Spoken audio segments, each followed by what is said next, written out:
You're watching the FARC Elite Series, fueled by Smash Beer on OEN. Brought to you this week by Prismriver Guitars.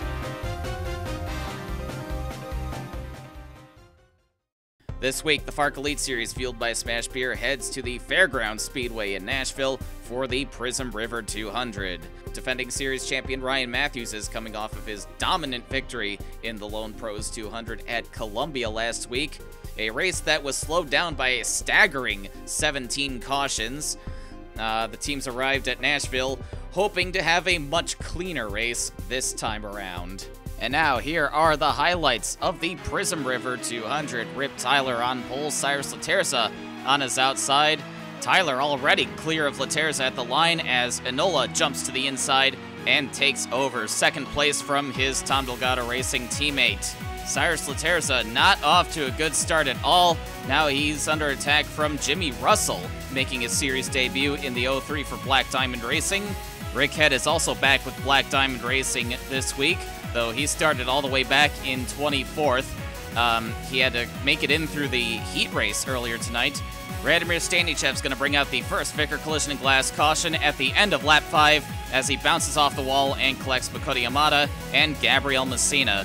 Stanichev goes for a spin on the front stretch, but he will continue on. Gabriel Messina had to have the front end torn off of that 50 car, and he was very slow on the restart. He stacks up Kevin Monroe, who gets turned around by Tom Delgado, and immediately brings out another Vickers Collision and Glass caution. And then on the following restart, Leslie Riggs gets a little help into the inside wall from Tammy Barnton, and I think she just tried to go after the 87, but ends up putting Michael Madrigal and Jimmy Russell into the wall. Correction, that's Jeremy Baker in the pie car again this week. Russell goes into the wall, and Brad Carlisle smashes right into the side of the 03. And that's going to be the end of the race once again for Bradley Carlisle, the rookie shootout winner, but he has now crashed out in all 3 consecutive points races. This is Carlisle's second last place finish in a row as well, and Jimmy Russell was shaping up to have a great debut, but not anymore, it seems. And once again, caution immediately on the restart. Trey Ashby gets put into the wall by Ashley Tucker. Once again, a lot of people were hoping for a clean race this weekend after the Smash Fest at Columbia, but all of these Vickers Collision and Glass cautions early on did not bode well for this race. In the meantime, Libby Bell leads a few of the cars in the lead group down pit road. Planned stops for 4 fresh duck roll tires and a full tank of Orphanol racing fuel, but these guys are going to be towards the back for the restart.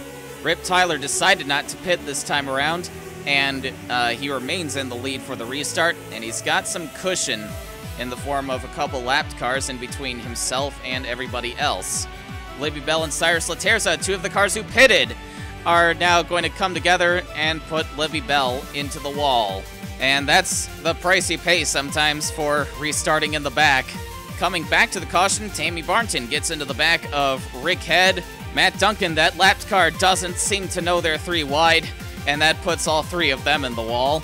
Tammy Barnton not showing too much patience early on. A lot of people not showing too much patience early on, in fact. This time around, Rip Tyler decides to come in and make his first stop of the day, as well as a good chunk of the leaders. And that hands the lead over to Dan Leckliter, who pitted under the first caution. Kelly Posadas and Ryan Matthews, the Columbia winner, right behind him. Dan Leckliter has not had a very good start to this season. He went out of the race at Texas World on lap 5 with an engine failure and rolled his car over at Columbia. So he's going to be looking to change that, and here comes Nami Miura in car number 13. She started 4th on the restart and used all the lapped cars to get by Kelly Posadas and Ryan Matthews. And now Miura's looking for the lead as Dan Leckliter gets held up by these lapped cars, and there she goes to the inside. But she's going to get interrupted by another caution. Trey Ashby involved in another one as he bounces off of everybody through turns 3 and 4 and finally gets sent around by Jason Bates in the 2. It has not been a good start for Trey Ashby at his new home with Jinx Racing. He finished 40th at Texas World. He was caught up in that first crash, and now he's having a rough go at it today. Dan Leckliter pitted, so that handed the lead over to Nami Miura. But now her teammate and car owner, Kurt Walker, adds himself to the list of people getting tired of Gabriel Messina. And poor Todd Rowe in that 28. Got clobbered by everybody, nowhere to go but into the side of the 50. Rick Head and Kyle Cobb. And Dan Leckliter slides into the back of Tom Delgado. Again, that's what you get for pitting when hardly anyone else does. Speaking of which, Nami Miura now gives up the lead to pit, and she was joined in the pit lane by Ryan Matthews. And that will hand the lead over to Bigsby Foot for Sergio Power. Bigsby Foot finished second at Columbia last week, despite being involved in multiple crashes, some of which he triggered himself, some he got caught up in. In fact, all three of the Sergio Power cars did not make too many friends at Columbia. However, aside from Libby Bell going into the wall, it's been a much cleaner race for Sergio Power tonight, and they're certainly hoping that it will stay that way. Here's Ryan Griffin running 15th, 6th in points coming into this race, but that's going to take a hit as Zach Webster now punts Gabriel Messina out of the way. And hello, Tammy Barnton. She decides to take one more hit in this wreck. Bigsby Foot now hits the pit lane for Duckroll Tires and Orphanol Racing Fuel, leading his teammate Rip Tyler and a few others, and that hands the lead over to Cyrus Laterza. Laterza fell back at the start, got caught up in that crash with Libby Bell, but now it seems that the 17 team got that set up right. And here's Todd Stater in the 422, who has cycled through to second, but now Leslie Riggs is right on his heels. Stater is back with Green or Die Racing this year. However, they were in danger of not making it onto the grid until they picked up last-minute sponsorship from Ammu-Nation. I'm not sure where Ammu-Nation fits into their agenda, but this is an expensive sport, and sometimes you get desperate to pay the bills. Mark Thompson found himself running up in 15th until he got up into the wall and sent the 590 around. Zach Webster finds himself in the lead after Cyrus Laterza and Todd Stater pitted under that caution. Kurt Walker cushioning him from Leslie Riggs and the Sergio Power cars of Bigsby Foot and Rip Tyler. And here come the 14 and 16. They've gotten past Kurt Walker, and now Foot makes the move around Leslie Riggs for second. Rip Tyler, the 2012 Series champion, following suit. And Zach Webster slips up the track a little bit, and Foot puts his foot down and takes over the lead once again. A bit further back in the field, the third Sergio Power car gets turned around by Gabriel Messina after Ryan Matthews now gets sick of the 50. So Libby Bell finds herself in more trouble tonight, and Bigsby Foot finds himself in bigger trouble with an engine failure from the race lead. Bigsby Foot, after a potentially race-winning run, is now out. And now Rip Tyler has to pit on the following lap with a cut tire. So all three of the Sergio Power cars find themselves in trouble up on this caution. But fortunately for Rip Tyler, cut tire is not the end of the world, unlike blown engine or multiple crashes. With the leader falling by the wayside 2 laps in a row, that now puts Kevin Monroe in the lead. He's recovered pretty nicely from being turned into the wall earlier in the race, and his M&J Racing teammate Taylor Brillen runs second. Tammy Barnton has also made a nice recovery. She now runs third, although I don't think she's going to get too much sympathy after running over a couple people early on. But she's also been involved in a couple crashes not of her own doing, so it kind of evens out like that. But she's got to look in her mirror for Ryan Matthews in that 61. Nami Miura restarted 6th, but now she's going to lose a ton of positions after a big slide coming out of turn 2. And you're going to see she still doesn't quite have the hang of that car. She slides up into the wall out of turn 4. Speaking of sliding, Ryan Griffin slides into the back of Cyrus Laterza, and that sends him around on the front stretch. This will be Vickers Collision and Glass caution number 11, coming about 15 laps from halfway.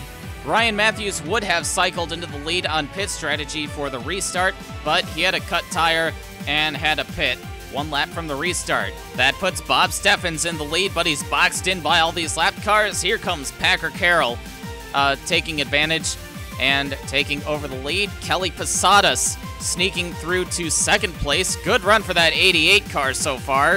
It hasn't been the best of starts to the season for the 88 of Posadas.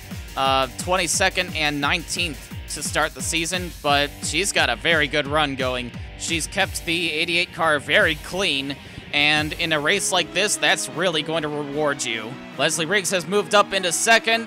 Packer Carroll has his hands full with Kurt Walker. Leslie Riggs takes advantage and tries to drive around the outside, and Leslie Riggs now leads the race.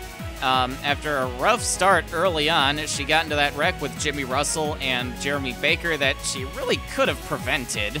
And now Isaac Leitner's gonna find himself getting turned around by Rip Tyler. Ryan Matthews not left with too many options. I'm sure Leitner's having flashbacks to Columbia, where he was involved in multiple accidents, including with his teammate and team owner Packer Carroll. And on the restart, Radomir Stanichev goes up and over after contact with the 422 and the 13. However, Radomir Stanichev is going to drive away and remain in the race. Under this caution, Trey Ashby's engine finally gives up on him. Ashby has remained in the top 20 despite his difficulties, but the engine had other ideas. After the restart, Tom Delgado gets a little bit of help into the wall from Jason Bates right in front of Jimmy Russell. Russell had nowhere to go, and that's going to take the 03 out. And then Delgado gets helped into the wall once again by Nami Mira. And you see that that green light is still on. The caution is not out. Either the flagman is asleep or he's just sick of throwing the yellow flag. Running on board with Shane Williams, who decides to join in the fun by running right into the back of the 03 despite having plenty of room to get around him. And that's going to take Shane Williams out in another crash for MT Motorsports. Ashley Tucker now gets into the back of Stanichev and helps Ryan Matthews around. Stanichev backed up against the wall, then got hit by Matt Duncan in the 31, and that's going to finally do the Roos Autosport entry in. After the restart, Mark Thompson is going to get into a bit more trouble as Ryan Griffin bounces off the wall, and Mark Thompson goes for another spin. Things were looking very hopeful for Gulf Motorsports after Mark Thompson miraculously finished second in his heat race, but these accidents aren't really helping. And after the following restart, Nami Mira bounces off the turn 4 wall once again, and then gets helped around by the 22 of Makoto Yamada. But we're still green. Once again, the flagman decides to not throw the yellow. However, this was a little bit more justified as this was way towards the back. By the way, we still have a race up front amongst all this chaos. Zach Webster currently leads over Rip Tyler. Now, Accelerator Motorsports and Sergio Power share quite a bit of information, and they both receive a lot of support from Lakoya, so you could consider them teammates in a sense.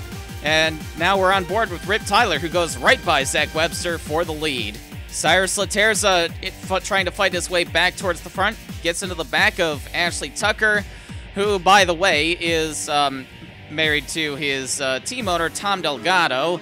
I'm sure he might have something to say about that. Fortunately, no harm was done. Jeremy Baker, making his second start in the Math Motors car, is running up in 4th place. Baker has survived all the chaos, and now he's on his way to another top 10 finish for Math Motors. He also finished 6th at Columbia. Jeremy Baker will be splitting the pie car with Michael Madrigal this season. Baker will be at a lot of the short tracks, while Madrigal will handle the speedways and road courses. Zach Webster has lost sight of Rip Tyler, and now he falls into the clutches of Kevin Monroe. Monroe's not really having a hard time with Zach Webster, and I'm sure that the spoiler on the 63 being kicked up into the air isn't hurting him. Webster backs up entering turn 3, and Monroe's going to get the job done.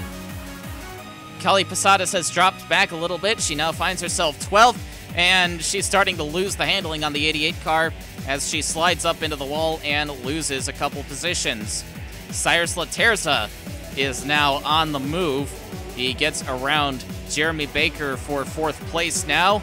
During this surprisingly long green flag run, Laterza has emerged as the fastest car on the track. It didn't take him long to dispatch Zach Webster, and now he makes the move around Kevin Monroe for 2nd place, coming to 50 laps to go. And Laterza is still hauling as he now clears Monroe and tries to chase down Rip Tyler. Rip Tyler already looking for win number 2 in 2015. He won the double points Smash Beer 200 at Texas World, but he dropped out early at Columbia. He has recovered quite nicely tonight, winning the Carl Superstore's poll, gaining the 20 bonus points for doing so. Monroe now out of the race with an engine failure, and Cyrus Laterza has now caught Rip Tyler with a little bit of help from these lapped cars. Libby Bell not doing Tyler too many favors. Laterza right on the 16's heels. Libby Bell now gets out of the way and offers Rip Tyler a path. Leslie Riggs in that pink 64 car is a lap down. Forgot to mention that she lost a lap on an earlier caution, but she's been turning lap times on par with Cyrus Laterza as she now gets around Rip Tyler to try to get her lap back, offering Laterza a shot at the lead. Riggs, trying to drive away, is now in a position battle with her teammate Taylor Brillen, who is now about to fall victim to the leaders. This will be for 11th place. Brillen bounces off the wall and into the side of Rip Tyler. I don't think the 16 pit is going to be too happy about that, but fortunately, Tyler does not have a tire rub or anything else that would force him to pit, but Posadas does have a problem. Posadas brings the 88 car to the pit lane after a top 15 run, and she's gonna lose quite a bit of ground. Battle for third. Bob Steffens gets around Packer Carroll, but these guys are pretty far behind the leaders, and I don't think they're going to have anything for Tyler or Laterza. Leslie Riggs still fighting to get her lap back. Laterza's gotten around her once again, and all these lapped cars are not going to be helping much. 5th place Jeremy Baker now in danger of going a lap down. Brillen hits the wall once again, and that sends Baker around off the bumper of Cyrus Laterza. The caution is out once again with less than 20 laps to go. This will leave 5 cars on the lead lap for the restart. Cyrus Laterza, Rip Tyler, Bob Steffens, Packer Carroll, and Leslie Riggs, who now rejoins the tail end of the leaders. Laterza off to a very good start with 12 laps to go now, leaving everyone else to deal with the lapped cars. Packer Carroll trying to shove Jeremy Baker past Rip Tyler to try to get second place. He's going to do so, but Leslie Riggs is right on his heels. Once again, Leslie Riggs is now one of the fastest cars on the track.